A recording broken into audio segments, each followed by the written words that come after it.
2024년 4월 18일 감숙성 농남시 중급인민법원.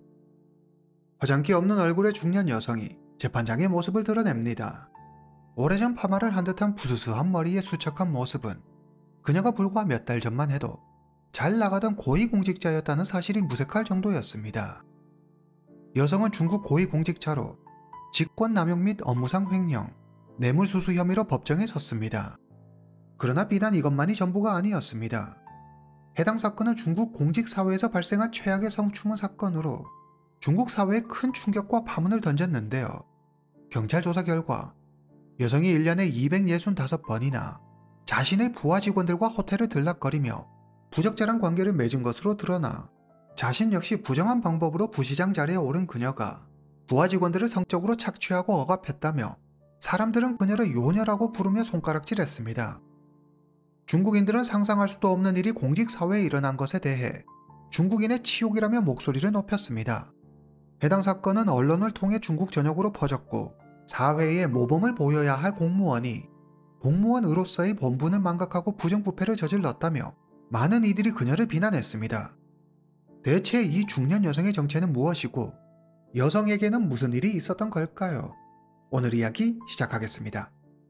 오리화 1965년 3월 출생, 중국 감숙성 경성에서 태어났습니다. 1982년 9월 고등학교를 졸업한 그녀는 경량사범전문대학교 중어중문학과에 입학합니다.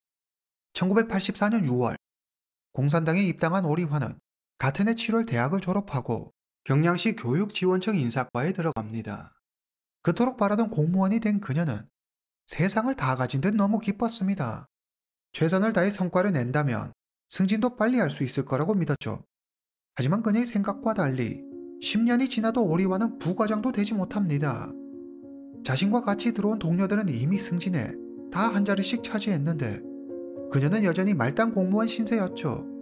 오리화는 게으르고 업무 능력도 형편없는 자들이 승진해 자기에게 업무를 지시하는 상사가 되자 우라통이 터졌습니다. 아무리 생각해도 도저히 이해할 수 없었죠. 너무 분하고 억울해서 이대로 현실에 굴복할 수 없었습니다.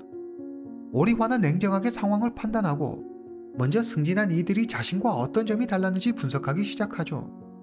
그리고 얼마 뒤 그녀는 그동안 자신이 얼마나 어리석었었는지 깨닫게 됩니다. 승승장구하며 빠르게 승진한 이들은 명절이나 특별한 기념일이 되면 공무원 월급으로 사기 어려운 고가의 선물을 윗사람에게 상납하고 있었습니다. 말이 좋아 선물이지 뇌물이었던 셈이죠. 그뿐만이 아니었습니다. 승진이 빠른 몇몇 여성 동료들은 업무 시간 외에도 밥 먹는 시간, 쉬는 시간에도 상사와 자주 함께 있는 모습을 목격할 수 있었습니다. 심지어 퇴근 후에 상사와 은밀한 만남을 가지는 경우도 태반이었죠. 일만 잘하면 된다고 생각하고 있던 오리화는 큰 충격을 받습니다. 그녀는 차분히 생각에 잠깁니다. 난 평범한 집안에서 태어나 지극히 평범하게 자랐다. 갖다 바칠 돈도 없고 그렇다고 날 끌어줄 누가 있는 것도 아니다. 내가 믿을 수 있는 건 오직 나 자신뿐이다. 오리화는 흙수저로 태어나 인맥도 돈도 없는 자신의 처지가 처량하고 원망스러웠습니다. 하지만 그렇다고 이렇게 포기할 수는 없었죠. 이대로 밑에서 빌빌대다 끝낼 순 없어. 오리화는 지금보다 더 높은 곳으로 올라가기 위해 나름의 묘안을 짜냅니다. 좋아, 난 내 매력을 이용하는 거야. 오리화는 이미 결혼해 아이가 있었지만 승진을 위해 일명 몸 로비를 하기로 마음먹습니다. 그녀가 이렇게 생각한 데는 그만한 이유가 있었는데요. 지난 몇 년간 적지 않은 상사들이 오리화에게 추파를 던지며 치근덕거렸습니다. 은근히 혹은 대놓고 그녀의 몸을 탐한 거죠. 지금까지 오리화는 그런 상사들을 혐오하고 멀리했습니다. 그러나 이제부터 변하기로 했습니다. 그녀는 자신의 야망을 위해 상사들의 욕망을 이용하기로 하죠. 오리화는 먼저 인사처장에게 다가갑니다. 그녀는 사탕발림 같은 듣기 좋은 말들로 인사처장을 치켜 세우고 그가 있는 회식 자리에는 모두 참석하죠. 그리고 기회를 엿보다 하루는 술에 취한 인사처장과 뜨거운 밤을 보냅니다. 이날 이후 그녀는 야근과 출장 등을 핑계로 인사처장과 은밀한 관계를 지속해 나갑니다. 두 사람의 관계가 깊어지자 사내에 이들의 만남에 대한 소문이 퍼집니다. 하지만 부적절한 스캔들에 곤란해지기는커녕 오리화를 대하는 사람들의 태도가 180도 바뀌죠. 그동안 함부로 대하던 사람들이 언제 그랬냐는 듯 싹 바뀌어 오리화에게 정중한 태도를 보입니다. 그녀는 이때의 일로 간접적이었지만 권력의 힘을 느끼게 됩니다. 1997년 6월 공무원이 되고 약 13년 만에 오리화는 드디어 경양시 부녀협회의 비서로 승진합니다. 1998년 7월 오리화는 경양시 당위원회의 일원이 됩니다. 하지만 여기서 만족할 그녀가 아니었죠. 권력이라는 것이 그것에 그치지 않고 힘을 가지면 돈이 따라오게 되고 돈과 권력이란 것을 맛보게 되면 만족이란 것이 없이 더 큰 것을 탐하고 꿈꾸게 되는 법이죠. 오리화는 더 높은 곳으로 올라가길 갈망했고 더 큰 걸 원하면 원할수록 여러 고위직 간부 공무원들과 돌아가며 밀회를 즐깁니다. 이런 만남이 지속되면 지속될수록 오리화의 입지는 더 단단해집니다. 3년 후 2001년 7월 오리화는 감숙성 지화현 당위원회 부서기가 됩니다. 마침내 고위직 간부가 되는데 성공한 거죠. 그녀의 이례적으로 빠른 승진에 주변 사람들은 모두 놀라움을 금치 못합니다. 사진을 보면 아시겠지만 솔직히 말해 오리화가 그렇게 아름다운 외모를 가졌다고 말하기는 힘듭니다. 눈에 띄는 외모를 가진 것도 아닌데 그녀가 어떻게 고위 간부 공무원들을 홀려 주변 경쟁자들을 다 물리치고 그렇게 승승장구할 수 있었을까요? 오리화는 나름의 전략을 가지고 접근했습니다. 그녀는 먼저 자기 앞길에 도움을 줄 수 있을 만한 이들을 추려 리스트를 작성했습니다. 그리고 목표가 정해지면 뛰어난 언변으로 마음에도 없는 말들을 해가며 번드레한 말들로 그들의 비위를 맞춥니다. 그러다 자기 말에 귀를 기울이며 관심을 보이는 자가 있으면 수단과 방법을 가리지 않고 그를 공략하죠. 오리화는 이런 식으로 권력자들에게 접근해 뛰어난 사내 정치 능력으로 자신만의 관시를 만들어 나갑니다. 그런데 그녀에게 한 가지 숨기고 싶은 비밀이 있었는데요. 그건 바로 학벌이었습니다. 오리화는 학벌 콤플렉스를 극복하고 더 높은 자리에 오르기 위해 다시 학교에 들어가 공부를 시작합니다. 중국 공산당 중앙위원회 직속 교육기관으로 공산당 중고급 간부를 양성하는 중국 공산당 중앙당교에 들어가 정치관리를 전공합니다. 이후 그녀는 성위당교 대학원생이 되어 공공관리를 공부하죠. 2010년 1월 오리화는 감숙성 환현현 당위원회 부서기가 됩니다. 그리고 5년 후인 2016년 12월 고향으로 돌아온 오리화는 경양시 인민정부 부시장이 됩니다. 그녀는 이 자리에 오기까지 그동안 수많은 남성의 품에 안겨야만 했습니다. 그 중에는 잠시나마 사랑을 느낀 사람도 있었고 진지하게 만남을 고민했던 사람도 있었죠. 어찌됐든 지금은 그들 모두 오리화보다 아래에 있습니다. 어제의 상사가 오늘의 부하가 된 셈이었죠. 오랫동안 꿈꿔왔던 자리에 오르고 그렇게 대단해 보이던 자들이 자기 발 아래에 있다는 생각이 들자 오리화는 권력이란 게 참 우습고 별거 아니라는 생각이 듭니다. 잠자리 몇 번에 가질 수 있는 것이라니 남자라는 존재도 우스웠죠. 오리화는 기세를 몰아 자기 앞길에 걸림돌이 될 만한 인물들을 하나씩 제거해 가며 주변 권력을 장악해 나가기 시작합니다. 마침내 오리화는 경양시 내에서 그녀에게 감히 맞서는 이도 감히 대드는 이도 볼 수 없을 정도로 무소불위의 권력을 갖게 됩니다. 권력을 손에 쥐자 이때부터 오리화는 젊은 남자를 탐하기 시작하죠. 그녀는 자신의 지위와 권력을 이용해 남성 부하 직원들을 호텔로 불러 관계를 맺습니다. 오리화의 부름을 받은 부하 직원들은 그녀의 힘에 눌려 어쩔 수 없이 그녀와 밤을 보냅니다. 물론 승진을 위해 스스로 그녀의 그림자 연인이 되기를 자처하는 이들도 있었지만요.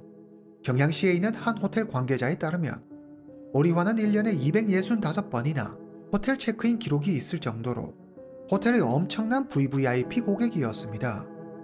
한마디로 1년에 9달을 호텔에서 산 셈이죠. 1년 동안 호텔 숙박료로만 38만 위안을 지불했습니다. 어마어마한 금액이죠. 오리화는 호텔 숙박료를 자기 돈이 아닌 법인카드로 시원하게 결제하는 대범함까지 보입니다.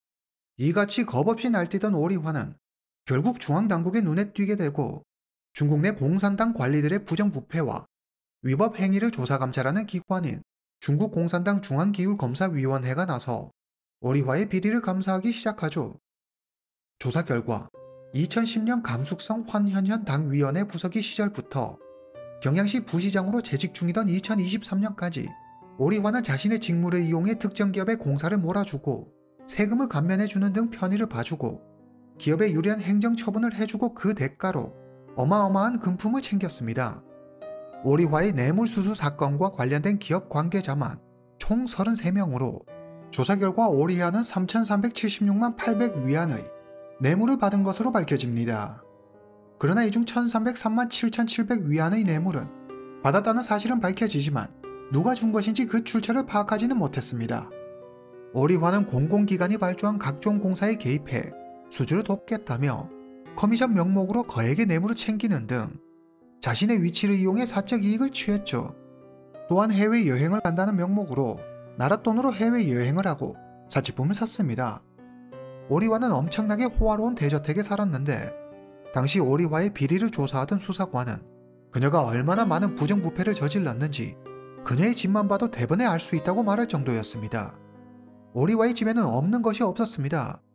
수영장, 볼링장, 영화관 등의 시설이 갖춰져 있었고 명품 시계와 옷, 액세서리 등의 사치품을 전시해두는 방이 따로 있을 정도였습니다. 옷은 웬만한 옷가게 저리 가라 할 정도로 많았고 화장대 위에는 명품 화장품이 수북히 쌓여 있었습니다. 가구부터 조그마한 장식 하나까지 싹 다 명품으로 도배되어 있었죠. 오리화의 집 제일 깊숙한 곳에서 금고 하나가 발견되는데 금고 안에는 수십 개의 금괴와 현금 뭉치가 들어 있었습니다. 오리화의 비리 사실을 알게 된 사람들은 크게 분노합니다.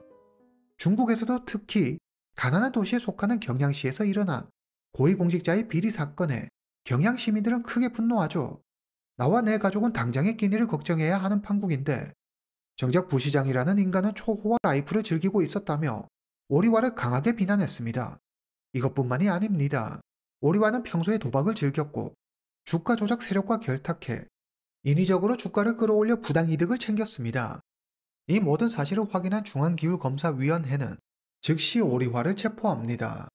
경찰 조사에서 그녀는 모든 혐의를 부인하죠. 오리화는 증거를 훼손하고 은폐해 경찰 수사를 방해하려 했지만 경찰은 그녀의 부정부패를 밝힐 증거를 충분히 확보한 상태였습니다. 경찰의 손에 자신의 목숨줄이 달려있다는 생각에 오리화는 적절한 보상을 해주겠다며 경찰과 거래를 시도하지만 중국 당국이 주목하고 많은 중국인들이 관심을 가지고 있는 상황에 그녀의 제안이 먹힐 리가 없었습니다. 나 오리화야. 부시장이라고. 내가 너희를 가만둘 것 같아? 오리화는 마지막 발악을 해보지만 아무 소용이 없는 짓이었습니다. 명확한 증거들로 오리화의 뇌물수수와 부정부패 혐의가 입증되고 결국 그녀는 모든 혐의를 인정합니다. 2024년 4월 18일 감숙성 농남시 중급인민법원에서 재판이 열립니다. 재판부는 자신의 지위를 이용해 민간 사업자와 결탁하고 사업자 선정에 특혜를 주는 등의 대가로 막대한 이득을 취하는 등 타인의 이익을 도모하고 타인의 재산을 불법적으로 수수했으며 그 금액이 상당하다. 오리화는 국가 공무원으로서 명예를 실추시키고 품위를 손상하였으므로 이에 징역 14년형과 벌금 100만 위안을 선고한다. 중국 법원은 오리화의 뇌물수수와 부정부패 사건이 공공의 신뢰를 저버린 중대한 사안이며 불법성이 매우 커서 엄벌을 해야 마땅하나 재판에서 오리화가 자신의 범행을 인정하고 진심으로 뉘우친 점, 불법적으로 모은 재산을 적극적으로 반환한 점 등을 참작해 징역형과 벌금형을 선고하죠. 오리화 사건은 중국 사회에 상당한 충격을 주었는데요. 중국 내 고위공직자들의 도덕적 해이와 권력 남용이 심각한 수준이었기에 중국인들은 크게 충격받았습니다. 특히 이 사건이 많은 이들의 시선을 끌었던 이유는 오리화가 1년에 265번이나 호텔을 드나들며 은밀한 관계를 맺었고 그 상대가 자신의 부하 직원이라는 사실이 밝혀지면서 큰 충격과 화제를 몰고 왔습니다. 오리화가 이 같은 행동을 한 것에 대해 자신이 지위가 낮을 때 상사들로부터 당했던 일들이 상처가 되어 상황이 역전되자 이를 되갚은 것이라는 분석도 있었습니다.